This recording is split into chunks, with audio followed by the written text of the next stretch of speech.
내일 한동훈 법무부 장관 후보자에 대한 인사청문회가 예정되면서 국회에는 지금 전운이 고조되고 있습니다. 이번 인사청문회의 하이라이트로 한 후보자의 임명을 통한 충돌이 전국의 최대 뇌관이 될 것으로 많이들 전망하고 있습니다. 정치권 이슈 짚어보겠습니다. 장유미 변호사님, 또 윤희석 전 국민의힘 대변인 나와 계십니다. 어서 오십시오. 안녕하세요. 네, 안녕하세요. 안녕하세요. 네.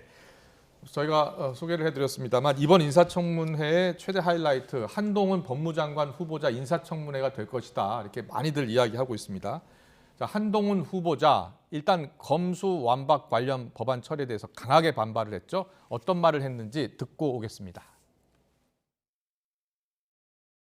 할 일을 제대로 하는 검찰을 두려워해야 할 것은 오직 범죄자뿐입니다.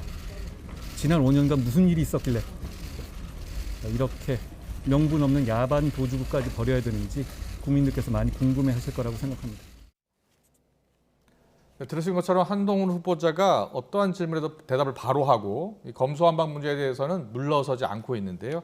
서면 답변 자료에서도 검수완박 처리에 대해서 반대 의사를 명확히 했습니다. 장유미 변호사님께 여쭤보겠습니다. 어떤 근거를 대고 있습니까? 예, 가장 큰 근거는 이게 헌법에 위배되는 소지가 상당히 높다라는 주장을 하고 있는 겁니다. 왜냐하면 검찰에서도 누차 언급을 하고 있듯이 헌법 12조 등을 보면 영장 청구권의 주체는 검사로 돼 있습니다. 이 말인즉슨 영장 청구의 전제가 되기 위한 수사까지도 검사에게 귀속한다는 게 맞다라고 법리적으로 해석해야 된다는 것이 검찰의 입장이었고 그 연장선상에서 한동훈 후보자 역시 이 조항을 법리적으로 뜯어봤을 때 수사권을 아예 경찰로만 이관되도록 하는 것은 좀 문제가 있다라는 입장을 다시 한번 거듭 확인한 것이라고 보시면 될 것 같고 그 이외에도 그렇다면 뭐 고발의 어떤 그 당사자가 이의를 할 수 없는 이런 부분과 관련해서는 뭐 국회에서도 이런 부분은 뭐 수기 없이 진행되다 보니까 좀 문제가 있었다라는 공감대가 있지만 좀 급하게 처리되면서 뭔가 이 수사에 저해 요소로 작용할 수 있는 이런 부분에 대해서도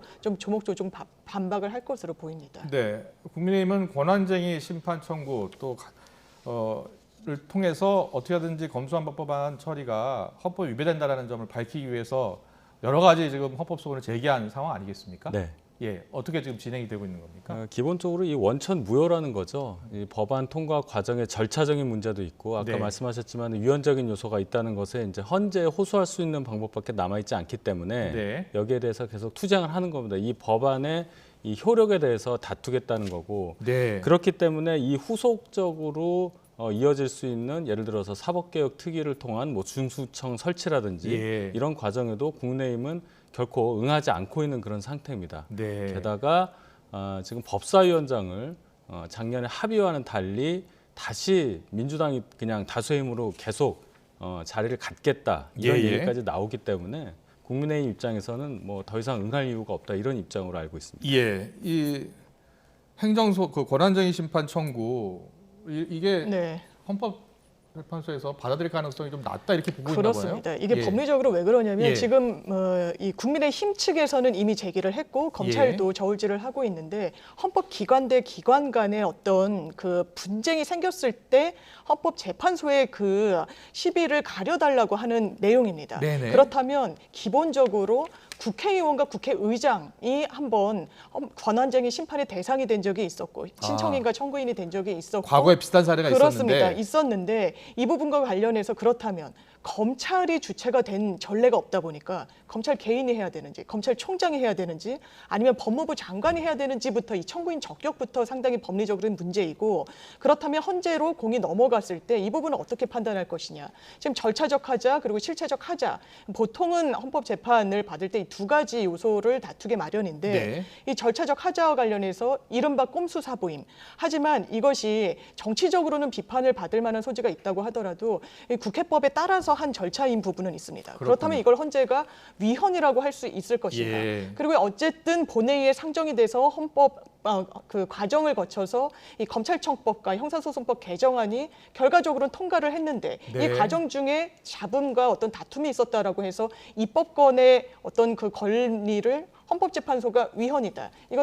이건 헌법 정신에 부합하지 않는다라고 쉽게 이 결론을 내릴 수 있을 것인가. 이게 또 상권 분립에 위배되는 부분이 있어서 실제로 인용 가능성은 상당히 좀 낮다고 보여집니다. 알겠습니다. 권한쟁의 심판하고 또 효력정지 가처분 신청 다 받아들이기가 어려운 상황이다라는 장유미 변호사의 설명이 있었고요.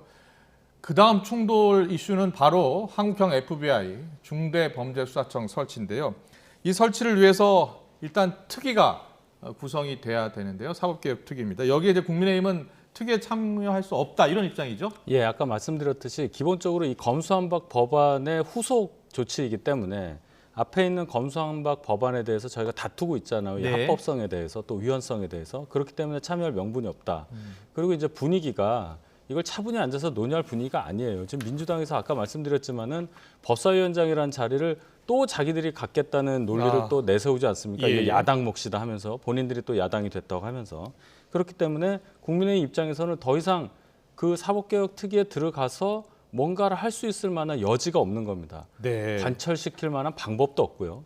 그렇다면 민주당에서 하고자 하는 거에 협조할 이유가 없다. 이게 이제 정치적인 명분인데 네. 민주당에서 조금이라도 이 여지를 좀 열어놓고 뭔가 의논하자. 그래서 한국형 FBI를 설립해서 뭔가 검찰개혁에 완전한 어떤 귀결을 짓자. 이렇게 나온다면 또 모르겠습니다만은 예. 모든 수단을 다 막아놓고 지금 이렇게 얘기를 하자. 이렇게만 얘기한다는 것으로는 국민의힘이 움직이기 어려운 상황이다. 이렇게 말씀드리겠습니다. 그렇군요. 향후 이제 법사위원장도 네. 작년 합의와 달리 민주당이 가져갈 것 같아요. 뭐 수적으로도 지금 워낙 국회의원 수가 많기 때문에 가능할 것 같고요. 중수청 설치 문제도 국민의힘이 참여 안 한다고 해서 민주당이 안 하진 않을 거 아니에요? 민주당 주도로 계속 이루어지겠죠? 그런데 하나의 변수는 좀 생각을 해봐야 될 것 같습니다. 바로 윤석열 지금은 당선인 신분이지만 다음 주부터 이제 대통령이 그렇죠. 되시는데 국회에서 아무리 통과를 하고 예. 논의가 이루어진다고 하더라도 이 정부에 보냈을 때 대통령이 이의권을 행사하게 되면 거부권을 행사하게 되면 그게 있군요. 예, 별도로 요건이 굉장히 상향이 되게 됩니다. 그 이의를 붙여서 국회에 이 법안 자체의 내용을 수정할 수는 없지만 이게 이러저러한 점에서 문제가 있다라고 해서 국회로 돌려보내게 되면 네. 재적 의원 과반수의 출석과 출석 의원 3분의 2의 요건으로 이 법안을 재의결을 해야 됩니다. 네. 그렇다면 민주당으로서 이 3분의 2라는 요건을 충족할 수 있을 것인가 관련해서도 상당히 좀 부담인 측면이 있고 예. 그리고 사실 사기추이와 관련해서 이 부분이 공백으로 남게 된다면 이 검경 수사권 조정의 마침표가 제대로 찍혀지지 않는 부분이 있습니다. 네. 국민의힘에서도 경찰의 수사력이 아직 미진하다, 검찰에 미치지 못한다라고 이야기를 하신다면 뭔가 좀 보완된 측면의 이 한국형 FBI라고 할 수 있는 중수청이 좀 시급히 발족이 돼야 되는 부분이 있는데 네. 그걸 그냥 보이콧하는 것으로는 오히려 정치적 역풍을 맞을 수도 있겠다 이렇게 생각해 봅니다. 알겠습니다. 계속해서 한동훈 법무장관 후보자 내일 청문회 이슈 한번 짚어보겠습니다. 한동훈 법무장관 후보자가 서면 답변을 했는데요. 저희가 그래픽으로 좀 준비했습니다. 서면 답변 보여주시면요. 검찰 수사권 축소 대안으로 거론되고 있는 상설 특검에 대한 입장을 물었더니 법무장관이 필요하다고 판단한 사건은 계속해서 진행할 수 있고 특검 수사 대상이 될 수 있다 이렇게 이야기를 했습니다. 그리고 조국 일가 수사와 관련해서는 정치적 고려 없이 법과 원칙에 따라 수사를 했다 이렇게 주장을 했고요. 또 유시민 전 노무현재단 이사장 상대 민사소송 관련해서는 소송 취하를 할 생각이 없다 이렇게 이야기했습니다. 자, 이런 입장들을 밝혔는데 장유미 변호사님께 네. 여쭤볼게요. 여러 가지 답변 자료가 나오는데 가장 논란이 될 만한 답변은 뭐라고 생각하세요?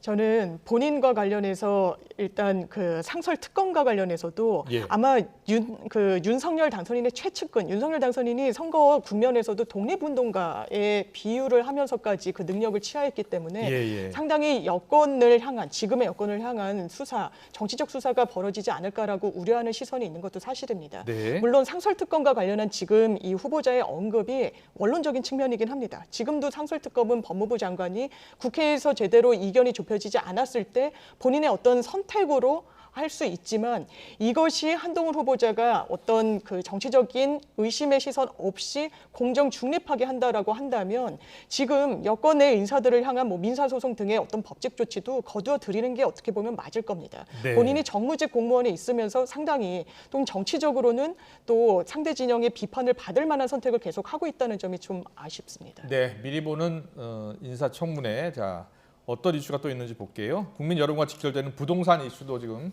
내일 논란이 될 것 같은데요. 저희가 또 그래픽으로 준비했습니다. 한동훈 후보자 부동산 논란인데요. 서초동 아파트 전세금 과다 인상 논란이 있고요. 타워팰리스 임차 의혹, 또 모친이 근저당 설정한 아파트 매입 편법 증여 논란, 또 농지법 위반 의혹, 배우자 위장 전입 의혹이 있고요. 또 아파트 전세금 과다 인상도 있는 것 같아요. 이것도 논란이 되고 있고요. 한동훈 후보자는 임차인의 의사에 따라서 새로 계약한 체결이다. 시세에 따라서 보증금을 정했을 뿐이다라고 이야기를 하고 있습니다. 의혹은 전세금 5억 3천만 원으로 인상률이 43%에 달한다라는 지금 주장이 또 나오고 있는 상황입니다.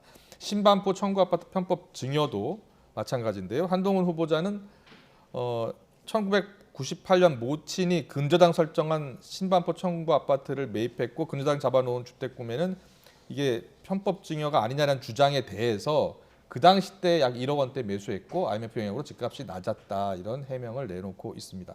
자, 윤희석 전 대변인님, 여러 가지 의혹들이 제기될 수밖에 없는 상황인 것 같아요. 이 의혹들에 대한 해명은 어떻게 지금 보고 계신 거예요? 지금 부동산 문제만 말씀을 하셨잖아요. 네. 부동산 문제 관련해서는 제가 쭉 봤는데 크게 문제될 게 없는 걸로 보입니다. 예를 들어서 지금 전세금 과다 인상했다는 부분도 오히려 임차인 쪽에서 한동훈 지명자 쪽에서 배려해 준 거에 대해서 고맙게 생각한다는 의견을 일찌감치 표명을 했어요. 예. 즉 한동훈 후보자의 해명대로 새로 계약을 체결한 거고 그렇다면 5% 인상을 5% 한에서만 인상해야 된다는 그거와는 관련이 없는 내용이다 이거고 네. 98년 당시에 모친이 근저당 설정된 그 아파트를 사게 된 것이 아마 뭐 편법 증여냐 이런 얘기를 하시는데 그 가액과 당시의 상황을 보게 되면 1억 원 정도라는 가액이 아마 맞을 겁니다. 그래서 이 부분도 본인이 그동안의 자기의 어떤 소득과 또 그거에 비례해서 그 대금을 지불했고 세금도 다 냈고 이런 부분이 있고 농지법 관련해서도 상속받은 농지는 한 3,000평 정도는 그대로 소유할 수가 있어요. 네. 영농과 관계없이. 그러니까 이것도 해명이 다 됐다. 그래서 부동산 문제 가지고는 크게 문제가 없다고 저는 생각합니다. 이제 장윤 변호사는 어떻게 보셨어요? 예, 좀 문제가 될 소지가 상당히 있다라고 생각이 드는데 지금 임대차 3법을 위반하지 않았다는 게 한동훈 후보자의 공식 입장입니다. 그런데 본인이 굉장히 한 1억 이상의 보증금을 올려받은 그 아파트 같은 경우에 왜 임대차 3법의 대상이었냐. 이 임차인이 원래는 이사를 가겠다고 했지만 전혀 가진 않았습니다. 실제로. 그렇다면 이건 법률적으로 계약이 재갱신되는 대상자라고 봐야 됩니다. 그렇다면 임대차 3법에 따라서 보증금은 5% 상한으로만 인상이 가능한 그런 구조였는데 사실은 임차인이 이사를 가겠다고 했다가 안 가게 됐기 때문에 새로 계약을 체결하는 것과 같다라는 논리거든요. 그럼 법률적으로 좀 맞지 않은 부분이 있고 그렇기 때문에 오히려 임차인이 무슨 관계길래 언론에 인터뷰를 해서 이 보증금을 더 높일 수도 있는데 낮게 올려줘서 고맙다라고까지 인터뷰한 부분과 관련해서 이 관계를 좀 들여다봐야 된다라는 이야기도 나오고 있고 이 청구 아파트 같은 경우에도 이렇습니다. 본인이 검찰 임관을 할 때 본인의 모친이 한 아파트 매수자에게 1억 원을 빌려주고 거기에 근저당권을 설정을 합니다. 그걸 그대로 이 한동훈 후보자가 매수를 하는데 이 근저당이 설정된 아파트를 살 때는 당연하게도 근저당에 적힌 그 금액만큼은 본인이 채무로 안고 사는 겁니다. 그렇기 때문에 실제로 어머니한테 그 돈을 갚았어야 되는데 이걸 갚았다는 부분과 관련해서는 구체적인 증빙을 내고 있지 못합니다. 이런 게 전형적인 증여세를 탈법하는 수단이기 때문에 구체적으로 어떤 본인 입장을 해명해야 될 거라고 생각합니다. 네, 지금까지 민주당의 입장, 국민의힘 입장까지 좀 들어봤는데요. 청문회 자리에서 지금 한 후보자의 딸의 각종 스펙 논란도 공방이 이어질 것으로 보이는데요. 저희가 또 준비를 했는데 보여주시죠. 네, 지금 이제 한동훈 후보자의 입장은 딸이 투고한 글은 3년에 걸쳐 쓴 에세이나 보고서 모은 것이다. 논문으로 칭하는 것은 왜곡이다. 지금 한 일간지가 보도를 했죠. 한동훈 후보자 딸이 각종 논문을 기고한 것으로 지금 전해지고 있다. 이게 아빠 찬스, 엄마 찬스 아니냐 이런 보도가 나왔고 여기에 대한 입장이죠. 한동훈 후보자의 입장입니다. 그리고 봉사활동 이야기도 나왔는데 안한 봉사활동을 했다고 꾸며서 입시에 활용한 게 아니다라는 게 또 한 후보자 측 입장입니다. 여기서 윤희석 전 대변인께 여쭤볼게요. 지금 윤호중 비대위원장은 이거 빨리 수사해야 되는 것 아니냐. 조국 전 장관 딸 관련해서 마찬가지로 그때처럼 경찰과 공수처 즉각 수사 개시하고 또 자택은 물론 관련자와 단체에 대해서 압수수색을 해야 되지 않느냐라고 이야기했습니다. 민주당의 이런 입장에 대해서 어떤 생각이세요? 과해도 너무 과하죠. 그 아빠 찬스라는 단어 하나를 가지고 예. 조국 전 장관의 케이스와 한동훈 지명자의 어떤 자녀 케이스를 동렬해 놓고 비교하는 그런 우를 범하고 있다고 저는 생각합니다. 예. 일단 논문을 작성했다. 고등학생이 논문을 작성했다고 하니까 아빠나 엄마가 도와준 거 아니냐 뭐 이거 아니겠습니까? 예, 예. 근데 여기서 말하는 논문이 정식 그 석박사들이 쓰는 그런 논문이라고 볼 수가 없는 거예요. 오픈 액세스 저널이라는 데 예. 글을 올리게 되면 형식상 논문의 형식을 갖추게 되고 또 거기에 이제 지적하는 게 거기에 각주도 달더라. 그러니까 논문 아니냐라고 하는데 지금 저 한동훈 지명자의 자녀가 다닌 학교는 국제학교입니다. 예. 국제학교 학생들은 그 한국 교육 시스템이 아니라 다른 외국의 학교 시스템에 따라서 교육을 받는데 우리로 중학교 1학년, 즉 7학년 때부터 그 각주다는 법을 배워요. 네. 그렇기 때문에 이걸 가지고 뭐 누가 도와줬기 때문에 했다, 아빠 찬스다 하는 거는 어불성설이라고 보고요. 네. 뭐 컨설팅을 받았네 하지만 제가 이 말씀 한번 드리겠습니다. 조국 전 장관의 케이스는 부모가 뭔가 불법적인 수단을 이용해서 자녀가 입시에 통과하는 데 도움을 준 겁니다. 근데 이 케이스는 한동훈 지명자 경우에 예를 들어 컨설팅을 받았다, 뭐 괜찮은 교육을 받았다. 이것은 제가 볼 땐 인지상정의 영역이에요. 아빠가 경제적으로 여유가 있어서 자녀를 조금 더 윤택한 환경에서 교육을 받게 하고자 하는 것은 모든 부모의 마음이라고 생각하는데 여기에 어떤 불법적인 요소가 있었다고 보기 어렵고 또 지금은 이것을 활용해서 어떤 입시 과정에 쓴 단계가 아닙니다. 아직 대학을 가지도 않았고요. 예. 이런 여러 가지를 봤을 때 이것을 아빠 찬스라는 한 단어로 정치공세라고 수사를 해야 된다고 얘기하는 윤호중 민주당 비대위원장의 지적은 정말 너무한 과한 지적이라고 제가 정리하겠습니다. 네, 조국 프레임으로 한 후보자를 억지로 끼워 맞추기가 아니다라는 게 이제 국민의힘 네. 주장인 것 같고요. 보니까 김기현 의원 같은 경우에는 대학에 들어가지 않았다, 한 후보자 딸이 네. 지원서를 내지도 않았다, 지금 무리하게 덮어씌우기다라는 주장을 펴고 있어요.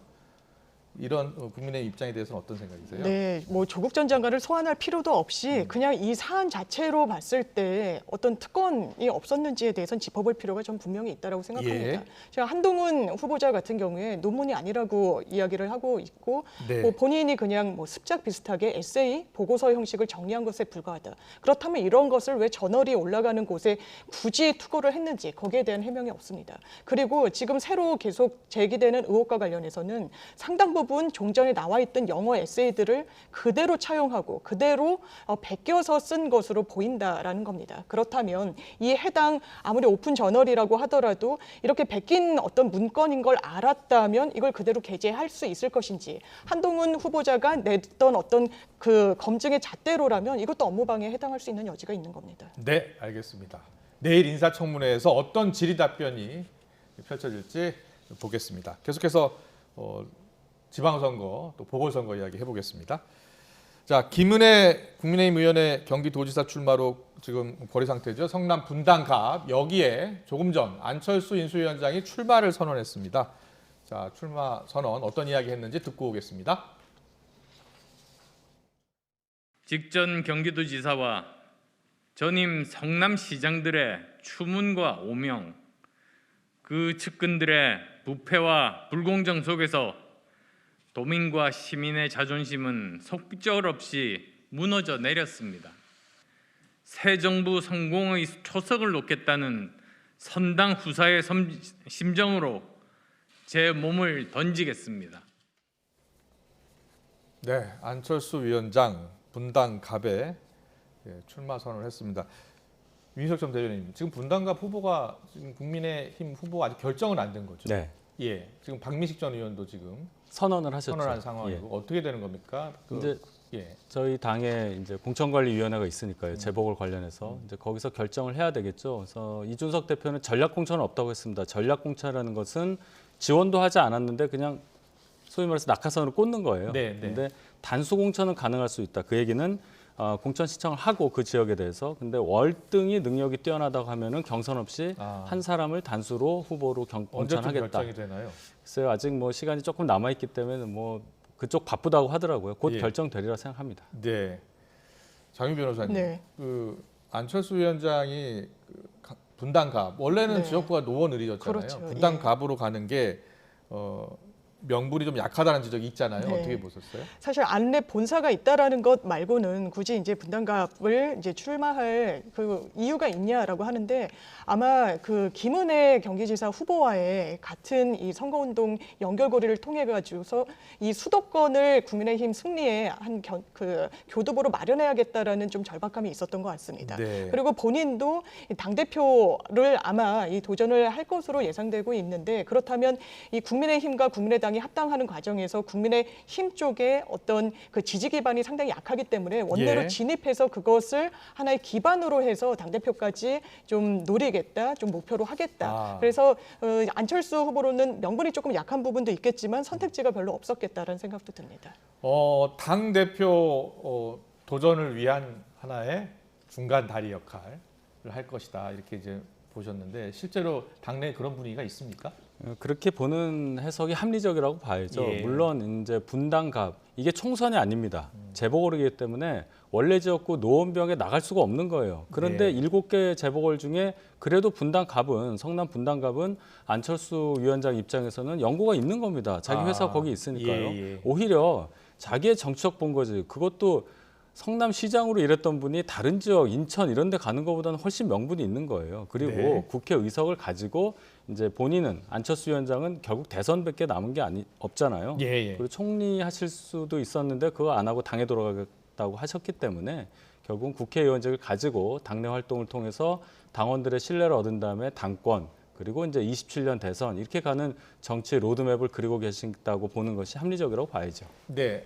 앞서 지금 인천 계양을보다 낫다 이런 말씀하셨는데 이재명 고문 이야기입니다. 이재명 고문이 송영길 민주당 전 대표가 서울시장 출마로 자리를 비웠죠. 인천 계양을 5선을 했던 곳인데 여기에 이재명 상임 고문이 출사표를 던졌습니다. 오늘 기자회견을 했는데요. 어떤 이야기했는지 듣고 오겠습니다.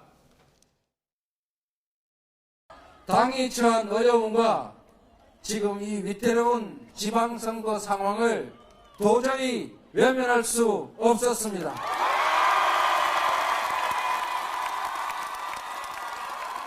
깊은 고심 끝에 위기의 민주당에 힘을 보태고 어려운 지방선거를 승리로 이끌기 위해서 위험한 정면 돌파를 선택했습니다. 많은 분들이 지적하고 있는 내용 중에 하나는 이제 인천 계양을에 사실 네. 연고가 없지 않느냐. 그렇습니다.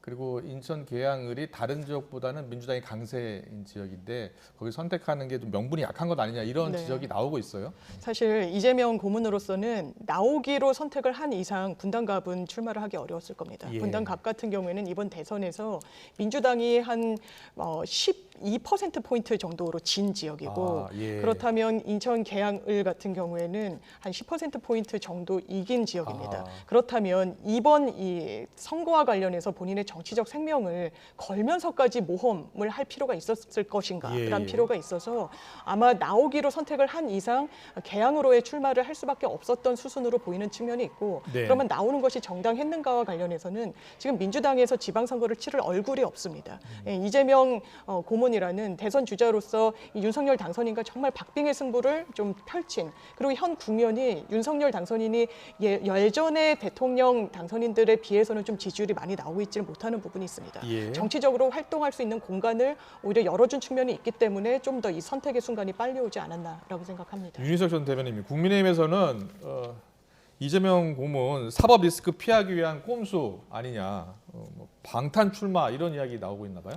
그렇게밖에는 생각을 못 하겠어요. 왜냐하면 당을 위해서 출마했다고 하셨는데 그럼 민주당을 위해서 하려면은 누구나 나와도 되기가 쉬운 인천보다는 본인이 8년 동안 시장하고 4년 동안 경기지사에서 12년 동안 정치적 본거지로 생각했던 분당 갑에 출마해서 의석 한 석이라도 더 얻어야 되는 거 아니겠습니까? 그런데도 굳이 이렇게 나오셨다. 또 본인이 얘기했어요. 본인이 조기에 이렇게 복귀하는 게 안 좋다라고까지 얘기하셨잖아요. 그런데도 당을 위해 나왔다? 글쎄요. 다른 이유가 없습니다.